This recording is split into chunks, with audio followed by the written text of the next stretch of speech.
Hi, my name is Mark Blackett, and for the 1002nd song I have chosen, and what I think you should hear, is Tommy the Cat by Primus. Hi, I'm Jeff Stephen, and you're listening to the 1002nd Album Podcast. This season, we'll be talking about must-hear songs as I continue to ask people that are important to me all about the music that's important to them. Enjoy! Please welcome Mark Blackett. Oh, you're very nice. I agree. That when we can go down rabbit holes the way we do, it's very satisfying. These are good days. Yes. I like it. And chatting about Primus, specifically Tommy the Cat, is never a bad thing. And can you start by telling me a bit about your introduction to Primus? Yeah, I kind of had to spend a little bit of time, and there was a more modern song that I had in mind for this particular podcast. But then it kind of hit me, and it kind of occurred to me, well, no, I really, for many reasons, have to go with this song for this group. So it was right around when it originally came out, and I think we have to put it all into context of what was happening in music at that time. So we're looking at about 1991. And to say that music was changing rapidly at that time is an understatement. Like this is the crossover from the 80s into the 90s. This is grunge. And when we think about grunge, we focus on so many of these grunge bands, your Pearl Jams, your Nirvanas, and all of these. But with the ushering in of that sound, there were all these kind of, it felt like every week there was something new that was truly, truly new. I was alive and 16, 17, 15 at that time. And it happened for all through the 1990s, but especially the beginning of it. So I was open-minded to a lot of really, really cool music at the time, as we all were. And I was up at summer camp. I was in pre-camp. So it was the week before the kids come and you do all your training. And you're in a cabin with a bunch of other like 17, 18-year-old guys. And you suddenly hear all this different stuff because you're not hearing just what's at your high school. You're hearing what's at everybody's kind of high school or in their own world. And somebody had Sailing the Seas of Cheese. And you're just sitting around the cabin listening to music and you're putting it on. This is back in the day of CDs. So you're putting the CD on. And it came on. And it was one of those moments of just like, what is that? Like what... I don't even understand what I'm hearing. And it was that moment that I was just like, I need more. I need to know more. I need to hear more. And that was my introduction to it. And then from there, I became a Primus fan across the board. But still, Tommy the Cat holds such an important place. Plus, it's just a good song. Like, it's just wild to hear it. You haven't heard anything like it, really. And I don't think we've heard anything like it since. No. I know, for sure. It's funny you mentioned the learning about it at camp, where it was all these sort of worlds colliding and people from different communities sharing what they were listening to in their respective hometowns. And for me, it was the early days of, I think at that point we probably called it cyberspace or the information superhighway, but I have a vivid memory of middle school, going to the computer lab, and we were allowed to go online or on the line. And I was, of course, at the time obsessed with the Tragically Hip, and thought that, on the internet you look up your favorite band, and the guy beside me was really into Primus. Yeah, and so I have. You have this memory. Oh, that's amazing. 100%. Yeah.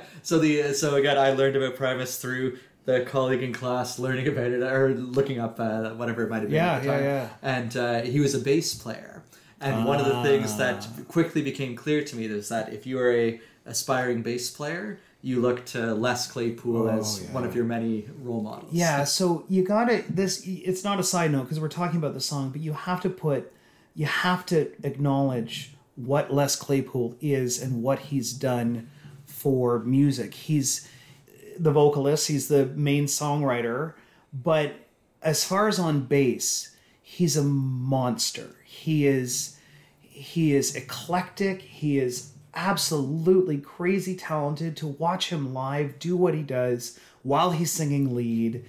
And it's not conventional. It's funky. It's slap. It's whatever the song needs, but it's so intricate and so whacked out. And then he's almost like carnival-like voice. Like he's got a voice that you never know. It's not conventional, but it never goes where it's supposed to. Or it's in key, but not. And so Les Claypool is not just Primus, because really you need the sum of the three to make up Primus. But where he's gone from here, he's got a super group with Trey Anastasio and Stuart Copeland from The Police called Oysterhead. He has, in his time, right now he plays with Sean Lennon in a side band. He's got dozens of these side projects that never stop, like all the time. But his core band is Primus. And so there's a guitarist named Larry Lalonde, which is just supposedly Joe Satriani taught him how to play guitar. But I've heard him in interviews like he was the bastard student of Joe Satriani, because he's not conventional the way he plays guitar either. And then you have this drummer that just, you can listen to it for the bass and just listen to it slack-jawed and go, how's he doing that? But then the drum fills that are kind of coming in out of nowhere. And then somehow Larry Lalonde, the guitar player, layers this heavily tripped out pedal influence. Like it's, who knows what effect he's using, but the guitar is just riding over top of it and is integral to the song. But just like, where did that come from kind of thing. So anyways, yeah, so you have to understand, like it's a 3-piece, but the amount of just talent coming out of that band. I also have to say there is a good chance you don't like Primus. Whoever's listening to this, there is a good chance that this is not your thing. I think the term acquired taste is probably appropriate. Yeah. And I latched onto it pretty quickly, going like, I want to know more about this. It was right up my alley. But there's a lot of people who listen to it and go like, what? They don't get it. And that's fine. But they survived. Like Primus are still playing. Like they'll still probably every second summer they'll be out on a full-on tour, and they'll come out with the odd album here or there. I've seen them I've seen either Les Claypool or Primus, probably upwards of 9 or 10 times, and it's always such a great trip. And the irony is I've not seen Tommy the Cat live. I have wanted to see it. I've seen like every other song I want to see, but I've not seen Tommy the Cat live. But the wait continues for Tommy. The wait continues, yes, absolutely. Nice. And I guess speaking of Tommy the Cat, we should probably the song. Zoom in on the song itself too. And so again, there's the phenomenal musicianship. Where does that show up in Tommy the Cat itself? What are the sort of standout moments for you within the track? Well, first of all, it starts off with this kind of simple drum intro. And then you hear this bass just kind of do like a woo, and then it's instant. It's like hits you. It's like mad guitar over top of a crazy bass line. You can pick out all of the different things, all of the different instruments, but they're all doing this like frantic dance around each other, if anything. And it's intense. Like it's that kind of heavy rock intense. And then out of nowhere, you hear Les just scream, "Stop!" And everything stops except this great drum fill. And then it becomes this weird scat talking monologue, to lack of a better term. I don't even know if there's really any singing in it, because I wouldn't call it singing, because it's them doing this kind of weird story where there's almost a narrator, and I should say there is a guest vocalist in all of it too, which kind of blows you away too, where it's Tom Waits. Tom Waits is actually Tommy the Cat in the song. And if you know Tom Waits, he's got this wicked gravelly voice, such a character actor voice, if anything. It sounds like he just like ate an ashtray. And then they distort his voice even more from there. But while he's doing this, he's talking. So go back to the Les Claypool part. He's setting up this story of Tommy the Cat. Like, Tommy the Cat is a real backdoor to many stories, many a fat only rat. And you're just like, you're trying to keep up with him, and then suddenly he's like, there's many stories to tell, but on a rare occasion, such as this, that he did. And then a crazy bass line, and then the bass line starts in. And you can't even place how he's doing it. Like, you can't, unless you see him, even if you see him, like if you watch a video of him doing it, you're like, how does that happen? Like, it's a real percussive way to play. It's almost like he's matching the drums, kind of lick for lick, and it's got a very frantic pace to it. And then while this is going on, while this crazy bass line is going on, Tom Waits does this wild story about Tommy the Cat essentially prowling as a cat, like a tomcat, prowling the streets. And then there is no chorus. There is no real verses to it. But out of nowhere, this hook starts, and it goes like, and again, I recommend you go listen to the song, but it's like, hey, baby, you want to lay down by me? Hey, baby, do you want to lay down by my side? Baby, do you want to lay down with me? Hey, baby, hey, baby. And they're screaming into it. And then the guitar comes in, and again, and that's kind of how it ends. Like, the song goes out like that, them saying over and over, hey, baby, do you want to lay down with me? Hey, baby, do you want to lay down by my side? And this is what Tommy the Cat sang to all of the cats in the neighborhood. I don't even want to tell you, because I won't do it justice. You have to listen to it a couple times, and you still won't pick up on everything. Yeah, because it's like an auctioneer. The piece he's going. Yeah, like butter dripping off hot dog. The sight was beyond belief. Like, and it's a captivating story, but there's just so much going on, because this is over this crazy bass line.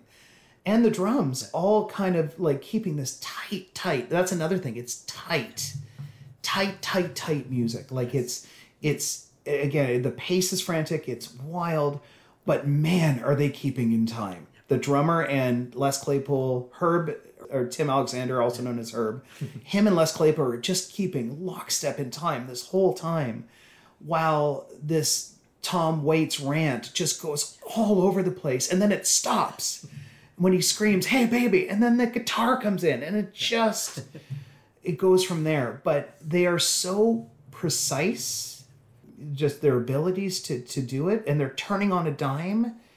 It's a song that's pure noise, but so, how can I say this? It's like, if you don't like it, it sounds like just nothing but noise, like just like somebody ranting over. But if you listen to it closely, you're like, wow, that is so unique and so powerful. Yep. And it's meticulous too. Yeah. Everything's in its place. Yeah. Like they hit those cuts, they hit so it's not just sort of loose and loud. It's very to compare them to kind of a different band, and this is them in generally. I do not think they sound like Tool. But of the same kind of time frame that they came out, Tool came out. And if you listen to any Tool album, it's, again, a little bit different type of music, and it's loud and it's aggressive, but man, can they hit a mark. And Primus is very similar in that way. It would not be easy music to play at all. And you don't hear many Primus cover bands. Maybe people don't want to play it. But it really has such interesting parts into it. And you know how talented these musicians are when they play it. Yeah. No, I think they'd probably be considered the musicians as well. I think so. And I think that's why Les Claypool works with so many different people. I think that he is a musical chameleon and can really just spread his wings and do whatever is needed to be done. And he marches to his own drummer. Like, he truly plays what he wants to do when he wants to play it. And like, sometimes he's solo, sometimes he's with the Lennon Claypool Delirium, I think it's called. Yeah. That's the band that he's playing with. Or whether he's Primus. I just saw them, last time I saw them live, Primus did A Farewell to Kings. They took the Rush album, A Farewell to Kings, and played it in its entirety. So, and they really, all of the members of Primus grew up listening to Rush, and that makes sense. Sure. Speaking of trios that have a ridiculously full sound, and and they actually have like Primus open for Rush, and they have a deep friendship between each other. But they did A Farewell to Kings, which is a hard album. This is back when Rush was doing late 70s, early 80s wild albums, like concept albums that are just prog rock, essentially prog rock. Yeah. And when I saw them, they played with the dedicated instruments. Like they took instruments that would have been the same ones that Alex Lifeson or Geddy Lee would have played on stage, like a double neck Rickenbacker or the white Gibson that Alex Lifeson would have had of that era. Yeah. And that's what the band is literally playing with. They committed to it. They're committed to it. And the other thing about Primus, you have to understand, you've actually heard Primus more than you think you have, because I think Robot Chicken, I think that if you ever watch that on Adult Swim, more importantly, South Park is Primus. They do the Going Down South Park. And that's them. Yes. Using some banjos. He actually has, Les Claypool on certain songs plays a banjo bass, like it's actual banjo bass. So he's all over the place with that kind of stuff. And I think you mentioned Tool as well, and I'd say the big similarity I think they have with Tool is that they're both sort of genres unto themselves. If you were to say classify Primus, it's like no, and that's why maybe I'm stumbling over my words a bit, but I don't know how to describe them. And it's not even a love or hate. They carved out a niche that is just, it's rock, but you're not going to hear them on the radio. But they're part of that whole wave of the early 90s, and they have staying power. Mm-hmm. Like, they've got wild staying power. You know, even in interviews, they can't explain their sound. They can't explain their relevance. But they have a rabid following. Mm-hmm. And I think that has its own appeal too, where they're not, like you said, he marches to the beat of his own drum. They're not trying to please everyone. No. But those who they are pleasing are going to be pretty loyal. And to hear Les Claypool in an interview, he's a very grateful man. Like he's often said the fact that he's been able to make a living, very successful living, but make a living just doing a passion that he would have done anyways. He feels that he's incredibly lucky and blessed, especially because of the music that he plays. And so my history with Primus, it's easily one of my top 5 bands that I would say influenced me or makes me happy or whatever, all of these things. And to sum up every song that I like in Primus, from Primus, I would have to say Tommy the Cat pulls it all together. It does have rhythm, it does have some structure to it, but don't think that you're going to hear anything like it anytime soon. No. It's been 33 years, and we still haven't been quite lucky yet. I can't. That's mind-boggling that it's 30, because it doesn't sound 33 years old. And to watch them do it live too, you just get mesmerized by watching his hands do what they're doing. But it's so independent to his vocals, like it's like his hands. Les Claypool's hands are a complete. He's like a Muppet. It's like the Muppet. Somebody has drawn his hands way too fast, the way he's playing. Oh, and the other thing that was funny, and I don't know if you know this, Jeff, but have you ever heard that when you go to a Primus concert, and you'll hear a lot of people screaming out, "Primus sucks," and that was the inside joke. Is you're actually complimenting them. It happened earlier in their career, so to compliment them at a Primus show, you can actually scream, "Primus sucks," and you're actually saying you guys are the best. So they were in on it all, right? That's amazing.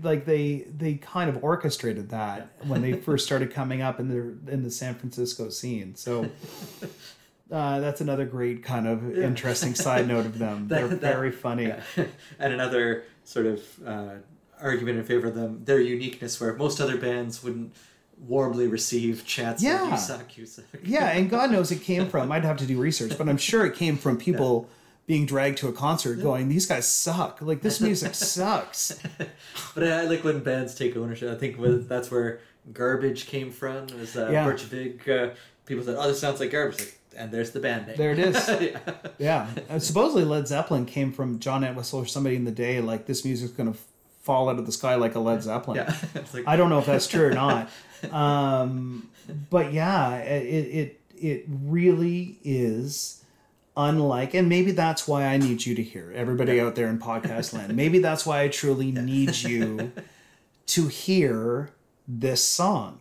And if you truly think it sucks, that's fine. A lot of people I'm sure do, but you can't argue that you've never heard anything like it before. Yeah, I'd agree. And if you don't think it sucks, go to a Primus show and tell them they suck. And they'll be totally fine with it. Oh, that's fantastic. Well, a huge thank you for coming today, Mark. And until the next time. Absolutely, give it a shot, even if you don't like it. Listen to the whole thing. This has been the 1000 Second Album Podcast. Thanks for sharing some of your time, energy, and attention with us today. Take care.